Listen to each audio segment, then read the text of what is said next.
네, 안녕하십니까. 성경의 내 이야기다의 김홍덕입니다. 오늘은 요한일서 10번째 시간입니다. 그 사이에 제가 이제 좀 어떤 사업의 변화도 있고 이 블로그라든지 말씀 전하는 일을 좀 더 수월하게 하기 위해서 새로운 일을 시작했습니다. 그 일에는 크게 도움 주신 분도 계시고 그래서 이제 사이에 그런 일들이 있어서 조금 바빴습니다.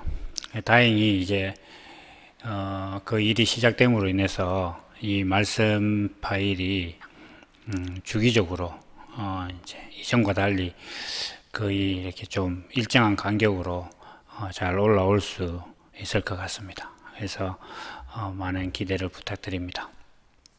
이제 오늘은 하나님의 아들이라는 것에 대해서 이제 한번 생각을 해보도록 하겠습니다. 하나님의 아들이라고 하면 좀 우스꽝스럽게도 이제 어머니 하나님 뭐 이렇게 이야기하는 종파가 하나 있죠. 그래서 그런 것들을 이렇게 생각할 때 이제 비단 뭐 그 종파뿐만 아니라 사람들이 얼마나 이 하나님의 말씀을 형식적으로 생각하고 있는가. 그러니까 내용이 아닌 형식. 그래서 눈에 보이는 것을 나타난 본질로 보고 있는지를 좀 가늠할 수가 있습니다. 그래서 뭐 자칭 정통이라는 교단에서는 그 뭐 어머니 하나님 이렇게 얘기하는 종파를 아주 그 이단 취급하지만 사실 정통이라고 이야기하는 어떤 그런 교단들도 신앙은 전부 다 형식에 매여 있습니다. 예를 들면 뭐 개업을 한다거나 뭐 이런 거 할 때 안 믿는 사람들이 돼지머리 놓고 뭐 이렇게 고사 지내는 걸 늘 비난하지만 자신들도 그냥 예배를 드리는 거죠. 근데 예배를 드리는데 예배 자체가 문제가 아니라 예배를 드려서 얻고자 하는 게 문제입니다. 예배를 드려서 결국은 뭐 돼지머리 놓고 제사 지내는 사람이나 목사들 불러서 예배 드리는 사람이나 둘 다 원하는 건 똑같아요. 자기 하는 일 잘 되게 해달라, 육신의 평안을 달라, 뭐 세상에서 성공하고 부자 되게 해달라. 그건 그냥 목적이 똑같은 거예요. 그래서 우리가 뭐 영화 같은 걸 보면 뭐 이렇게 다른 사람인데 그 뭐 복수나 무찌르고자 하는 적이 같으면 뭐 적이 같으면 동지 아니냐 이런 식으로 하는 걸 볼 수 있는데 그거 똑같은 겁니다. 이와 같이 사람들은 신앙이라는 것을 굉장히 형식적으로 본다 이렇게 우리가 확인할 수가 있습니다. 특히 이제 이 아들이라는 측면에서도 이걸 어떤 굉장한 그 남성성 이런 관점으로 많이 보고 있어요. 이거는 뭐 역사적인 문제입니다. 그래서 이제 이슬람교 같은 경우에는 남녀가 받는 어떤 그런 대우가 굉장히 차이가 많이 나죠. 그런데 문제는 뭐냐 하면 자기가 남자로 태어났다는 것에 대해서 자신이 기여한 게 있으면 뭐 그런 유세를 부려도 괜찮은데 사실은 자기가 기여한 게 하나도 없어요. 뭐 비단 이슬람 국가뿐만 아니라 어느 어떤 뭐 문화, 어떤 종교 세계 아래서라도 웬만하면 아마 자기가 선택해서 태어날 수 있다고 하면 대부분 웬만하면 남자를 선택할 거예요. 그러니까 자기가 선택해서 이렇게 남자가 되고 여자가 되는 게 아니기 때문에 그걸 가지고 유세를 한다는 것 자체가 뭐라 그럴까, 하나님의 권한을 좀 도둑질했다 그럴까? 자기가 한 것도 아닌데 자기 것처럼 이제 그렇게 하고 있는 거죠. 이 아들이라는 것은 어떤 그 남성성의 문제가 아니라 아버지가 가지고 있는 어떤 그 의가 있습니다. 아버지가 가지고 있는 의. 이걸 우리가 뭐 생물학적으로 논한다면 유전자 이렇게 보지만 우리가 사회나 문화적으로 보면 아버지가 하고 있는 어떤 일들이 있죠. 그러니까 뭐 사업이라든지 뭐 우리가 사업 같은 데서 보면 이제 왕권이라든지 이런 것들을 계승할 자, 그러니까 아버지가 가지고 있는 어떤 그리고 어떤 가치 이런 것들을 이어갈 존재가 아들입니다. 그래서 아버지가 가지고 있는 의나 어떤 그 가치, 이런 것들은 무형의 것이에요. 그러니까 아버지 안에 있는 어떤 그런 무형의 것이 아버지와 동일한 육체를 가진 존재로서 나타나는 거예요. 그리고 그와 같이 하나님께서도 사람을 두고 이제 하나님의 형상이다 이렇게 말씀하셨는데, 이와 이제 연결된 것으로 예수님을 두고 하나님의 말씀이 육신이 되었다 이렇게 얘기했습니다. 그 뭐냐면 하나님이 가지고 있는 말씀, 그 계획이 사람의 몸으로 이렇게 나타났다. 그러니까 말씀이라는 것이 무형인데 이게 이제 뭐 마법처럼 갑자기 형태가 있는 그런 육신이 됐다 이런 것이 아니라, 하나님께서 만드신 그 육신에게 하나님께서 정하신 그 뜻이 그 육신과 하나가 됐다 이렇게 되는 거예요. 이걸 좀 되게 거창하다고 해야 되나, 그렇게 말하면 하나님과 사람이 하나가 되었다 이렇게 말하는 거예요. 그래서 하나님께서 사람을 만드신 목적, 사람을 통해서 이루고자 하시는 어떤 뜻이 있는데, 그 뜻이 육신을 가진 사람과 하나가 된 그 존재가 하나님의 아들인 거예요. 그래서 예수님께서 하나님의 아들이다 이렇게 하신 것은 하나님의 말씀이 우리와 동일한 육신 안에 이제 거하셨다. 그래서 하나님의 말씀이 육신이 되었다 이렇게 하는 것은 육신 가진 존재가 그 육신의 삶과 삶의 목적과 삶의 의미와 삶으로 표현되는 모든 것들이 하나님께서 뜻하시는 대로 살 수밖에 없는 그런 생명성을 가지게 되었다. 이렇게 될 때 그게 하나님 아들이에요. 그래야, 이게 왜 중요하냐 하면, 그래야 예수님 아닌 사람들도 하나님 아들이 될 수 있는 거예요.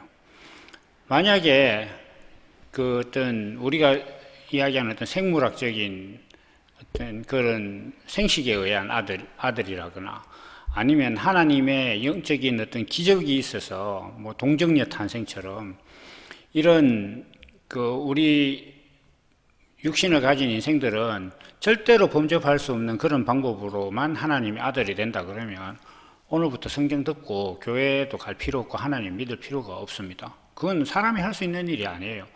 자, 예를 들면 우리가 뭐 동정녀로 나야만 하나님의 아들이 된다거나, 뭐 아니면 뭐 그리스 신화에 나오는 것처럼 하나님이 이 땅에 와서 어떤 여자를 아내로 맞아서 태어나야 그게 아들이 된다거나 이런 식으로 할 것 같으면 이 말씀을 전하고 있는 저도 그렇고 듣고 있는 여러분들도 그렇고 그 누구도 여기에 해당이 안 됩니다. 절대로 하나님 아들이 될 수가 없어요. 그러면 이제 기독교인들은 구원받았다면 하나님의 아들이다 이렇게 이제 얘기를 하죠. 그 구원이 바로 그거예요. 구원이라는 것 자체가 이전과 다른 삶이 되고 거듭난 것 아닙니까? 그러면 이전에는 육신의 삶이 자기 뜻대로 살고 자기가 좋다고 생각하는 것을 쫓고 세상이 가치를 부여한 것을 나도 쫓아다니는 거예요. 그래서 육신의 평안과 세상에서의 성공을 쫓아다니던 그 삶에서 하나님의 말씀이 내 육신이 된, 하나님의 말씀이 내 삶의 본성이 되고, 하나님의 말씀이 내 삶을 이끄는 동력이 되고, 하나님의 말씀이 내 삶의 의미가 되고, 하나님께서 사람을 만드신 그 뜻과 의가 나의 존재 목적과 정체성이 됐을 때, 그렇게 됐을 때 이건 거듭난 거예요. 그러니까 목적이 완전히 다른 거예요. 제가 늘 이제 양과 늑대의 어떤 그런 비유를 많이 하는데, 양은 풀을 먹고 늑대는 고기와 뭐 썩은 고기를 먹습니다. 그 먹는 게 다르죠. 그래서 우리가 육신의 가치를 쫓는 사람들은 늘 세상의 것을 쫓아요. 뭐 육신의 평안과 그 다음에 세상에서의 성공과 이런 걸 늘 쫓죠. 근데 하나님 믿는 사람들도 그걸 똑같이 쫓아요. 하나님을 믿어서 성경을 잘 지키고 그렇게 신앙생활 잘하면 남들보다 더 잘 되고 시험도 잘 합격하고 건강하고 또 뭐 하는 일마다 잘 되고, 그래서 사업하면 사업 성공하고 뭐 공부하면 뭐 박사나 되거나 이렇게 또 성공한 사람이 돼서 교회 가서 막 간증하고 이렇게 되는 거예요. 먹는 게 같잖아요. 목적이 같단 말이에요. 그러면 그거는 거듭난 게 아니에요. 생명이 같은 거예요. 껍데기만 양처럼 이렇게 교회 다니는 것으로 분장을 하고 있지만 추구하는 건 똑같잖아요. 그건 거듭난 게 아니에요. 그렇기 때문에 그 사람들 하나님의 아들이 아닙니다. 그래서 예수님께서 그런 신앙을 갖고 있는 걸 외식하는 거다, 무덤에 회칠한 거다, 이렇게 한 거예요. 아내는 죽었는데 겉을 번지르하게 이렇게 회칠처럼 이렇게 해놓은 거예요. 그래서 그런 신앙을 가진 사람들은 자신들은 뭐 하나님의 아들이다, 구원받았다 이렇게 생각하고 싶겠지만 그렇게 철떡같이 믿고 있어요. 그렇지만 다놓고 말씀드리건대 하나님의 아들도 아닐 뿐더러 구원받은 것도 아니고 거듭난 것도 아닙니다. 거듭나고 구원받았다면 육체에 대한 가치가 달라져야 돼요. 그러니까 육체가 바라는 어떤 뭐 세상에서의 성공이나 이런 것들을 추구하는 것이 아니고 어떻게 하면 내 육신이 더 소비됨으로 인해서 하나님의 성품과 하나님의 뜻을 나타낼 것인가, 이렇게 생각을 하는 거죠. 그래서 우리가 단원적으로 생각해 보면 기독교인들이 하나님 앞에 기도하면서 세상에서 늘 이긴 자가 되고 세상에서 모든 사람들이 다 부자가 되고 건강하기를 바라는데 교회 다니니까 더 부자 되고 더 건강하더라는 것으로 하나님께 영광이 된다, 이렇게 생각하잖아요. 그래서 그걸 기도하고 이렇게 하는데, 정작 우리를 구원하신 예수님은 세상에서 가장 낮은 사형수가 돼서 십자가에 못 박히셨습니다. 그런데 그 예수를 믿으면서 어떤 유대인들이 볼 때 도저히 그 꼬라지가 하나님의 아들이라고 할 수 없는데 하나님 아들이라고 하는 게 괘씸해서 십자가에 못 박아버린 그 예수를 의지해서 오히려 예수님을 십자가에 못 박은 어떤 그 가치관을 가지고 귀하다고 여기는 세상의 성공을 구한다, 이렇게 예수님을 모욕할 수가 없는 거죠. 이건 굉장히 잘못된 거예요. 근데 그게 오늘날 어떤 정통적인 신앙이 된 거죠. 그래서 그건 하나님의 아들이 아니라는 거예요. 그래서 지금 이 요한 사도가 이렇게 말씀하고 있는 하나님의 아들, 물론 요한 사도뿐만 아니라 성경이 말하는 모든 하나님의 아들은 다름이 아니라 하나님의 말씀, 그 하나님의 계획과 그 뜻이 자기 육신이 된 사람이에요. 그럼 하나님의 말씀이 육신이 된 사람은 어떤 모습이냐? 예수님과 같겠죠. 말씀이 육신이 되었으니까 육신이 깨어지면 말씀이 나오는 거예요. 육신이 막 잘 보다듬어지고 막 치장을 하고 금은보화로 치장하고 세상의 성공으로 치장하면 거기서 하나님 말씀이 나올 수 있느냐? 안 나옵니다. 육신이 깨어져야 돼요. 향유옥합처럼. 그래야 그 안에 들어있는 하나님의 말씀이 물과 피가 나오는 거예요. 육신이 깨어진다는 건 뭐냐? 그건 다름이 아니라 내 육신을 종과 같이 낮추고 자기 옳다는 사람 앞에 내 육신의 수고를 내어주고 심지어 목숨도 내어주고 이렇게 하는 것이 자기 본성이 돼야 돼요. 그렇게 해야 된다고? 그럼 나도 한번 해볼까? 이게 아니라 그렇게 안 하려고 해도 할 수밖에 없는, 예수님께서 십자가를 안 지려고 했지만 안 질 수 없는 그 모습처럼 나도 세상에서 안 지고 싶은데 하다 보면 지게 되고, 또 어떨 때 세상에서 지지 않고 다른 사람들을 압제하고 나면 그게 그렇게 후회스럽고 잘못됐다고 회개하는 그런 내 마음의 본성이 됐을 때 그제서야 비로소 하나님의 아들이 되는 거예요. 그게 하나님의 아들이에요. 그러니까 지금 우리가 기존의 기독교인들이 알고 있는 하나님의 아들은 전혀 하나님의 아들이 아니에요. 그 가치관들은 하나님의 아들을 죽이는 가치관이에요. 그러니까 육신이 낮아지고 이렇게 천해지는 걸 보면서 그게 어떻게 하나님의 아들이야, 황금마차 타고 이렇게 돼야 하나님 아들이지, 이런 가치관을 갖고 있으면 가난한 꼴로 있는 하나님의 아들은 하나님의 아들로 인정도 안 하고 멸시하게 되잖아요. 그러니까 지금 기독교인들이 추구하는 것은 진정한 하나님의 아들을 멸시할 가능성이 상당히 높은 그런 가치관을 가진 사람들이다. 그게 하나님의 아들이 아니라 하나님의 아들은 원론적으로 보면 하나님의 말씀이 육신이 된 존재고, 그 하나님의 말씀이 육신이 되었다는 것은 하나님께서 육신 가진 인생을 통해서 표현하고자 하는 하나님의 성품을 나타내는 것이 자기 본성이 된 존재다. 그리고 그 하나님의 본성은 뭐냐 이렇게 했을 때 예수님께서 십자가로 보여주신 것처럼 자기 옳다는 사람들 앞에 내 육신의 수고를 내어주고 목숨도 내어주는 그것이 자기 삶의 본성이 된 사람들이 바로 하나님의 아들이다. 이러한 모습이 자기 안에 없다. 교회 가서 기도할 때마다 돈 달라, 밥 달라, 자식 잘 되게 해달라 이렇게 기도하는 사람, 세상이 잘못됐다. 하나님 경영한 세상이 잘못되면 자기는 어떤 하나님을 믿는 거예요? 그래서 이런 기도를 하고 있는 사람들은 하나님의 아들이 아니다. 자기는 아무리 하나님의 아들이라고 믿고 싶어도 그거 하나님의 아들이 아니다.